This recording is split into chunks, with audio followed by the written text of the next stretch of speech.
नमस्ते बच्चों, 5वीं कक्षा के हिंदी सुलभ भारतीय के अध्ययन वर्ग में आपका स्वागत है। बच्चों, कोरोना वायरस न फैले, उसका फैलाव रोकने के लिए हम आप सबको बार बार अपने हाथ को साबुन से धोना है। हाथ धोते समय आप नल चालू करते हो और हाथ धोने के बाद अगर वह नल पूरी तरह से बंद नहीं किया तो बच्चों उस नल में से क्या टपकता है? पानी की बूंदें। आज आपको आपकी हिंदी पुस्तिका में दूसरी कविता है बूंदें, उसका अध्ययन करना है। पर बच्चों, यहाँ जो बूंदे का परिचय आपको करवाया है वह नल में से गिरने वाली बूंदे नहीं, तो बरसात में गिरने वाली पानी के बूंदों का महत्व बताया है। बच्चों, क्या आप जानते हो भारत के मुख्य 3 ऋतुएं कौन सी है? ऋतुएं के मतलब है सीजन। जी हाँ, सर्दी, गर्मी और वर्षा ऋतु। वैसे तो इन तीनों ऋतुओं का अपना अपना महत्व है, पर इन तीनों ऋतुओं में वर्षा ऋतु सबसे महत्वपूर्ण होती है। बच्चों, कवि रोहिताश्व अस्थाना जी ने बूंदे यह कविता लिखी है। उनका जन्म 1 दिसंबर 1949 में उत्तर प्रदेश के हरदोई जिले में हुआ। अस्थाना जी एक प्रसिद्ध बाल साहित्यकार है। उन्होंने बच्चों के लिए कई कथा एवं कविताएं लिखी है। बूंदे इस कविता में कवि अस्थाना जी ने बरसात के रूप में धरती पर आने वाली बूंदे किस तरह अपने साथ खुशहाली लाती है, वर्षा ऋतु में बूंदे क्या क्या करती है, कहाँ कहाँ जाती है और इन बूंदों से निसर्ग में क्या क्या परिवर्तन होता है, इन सभी बातों का बहुत अच्छी सुंदर ढंग से कवि ने इस कविता में वर्णन किया है। तो चलो बच्चों, इस बूंदे कविता को सर्वप्रथम हम ताल सुर में गाते हैं, फिर मैं आपको बूंदे कविता का भावार्थ अर्थ समझाऊंगी। रिम झिम गाती बूंदे धरती पर है आती बूंदे, खेतों बागों मैदानों में हरियाली फैलाती बूंदे, धरती से नालों नदियों में सागर में मिल जाती बूंदे, गर्मी से तपते लोगों को शीतलता पहुँचाती बूंदे, मेंढक मोर पपीहे कोयल सबका मन हर्षाती बूंदे, पुरवाही के रथ पर चढ़कर इटलाती मुस्काती बूंदे।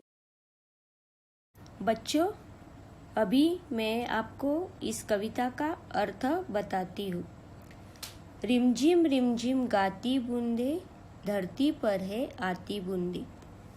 बच्चों, जब बारिश होती है तो बरसात में पानी का टिप टिप आवाज होता है। इस टिप टिप आवाज को कवि रिमझिम कहते हैं।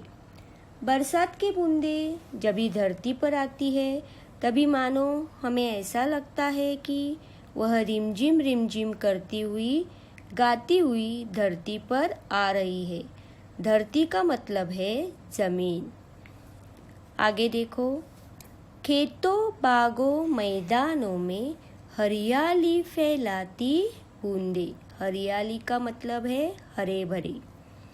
इस पंक्तियों में कवि कह रहे हैं कि बूंदे के धरती पर आने से खेतों में फसलें लहराती है, वन बाग बगीचों में हरियाली फैल जाती है, मैदान हमें हरे भरे नजर आते हैं, अर्थात खेत बाग मैदान चारों ओर यह बूंदे हरियाली फैलाती है। आगे, धरती से नालों नदियों में सागर में मिल जाती बूंदे। इस पंक्तियों में कवि कहते हैं यह बूंदे धरती पर आती है तो छोटे मोटे नाले बहने लगते हैं।